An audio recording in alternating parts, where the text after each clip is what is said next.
মাধব, তুমিও তো রাধারানীকে ভালোবেসেছিলে, তাই না? হ্যাঁ সখী, ভালোবেসেছিলাম, আর আজও ভালোবাসি। তাহলে যখন তুমি রাধারানীর থেকে দূরে থাকতে, তোমার কি দুঃখ হতো না? দুঃখ তো অনেক হতো সখী, কিন্তু সত্যিকারের প্রেম কাছে থাকার উপর নির্ভর করে না। প্রেম একে অপরের আত্মায় বাস করে। রাধা আমার থেকে কোথায় দূরে ছিল সখী? সে তো আমার প্রতিটি শ্বাসে ছিল। দূরত্ব ছিল শুধু শরীরের, কিন্তু হৃদয় তো সব সময় একসাথেই ছিল।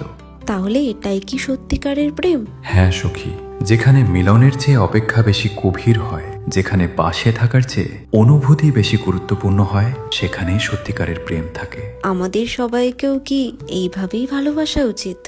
হ্যাঁ সখী, প্রেম মানে আত্মার টান, প্রেম মানে ত্যাগ, প্রেম মানে সব সময় পাওয়া নয়, হারানোর মাঝেও প্রেম থাকে। রাধে রাধে।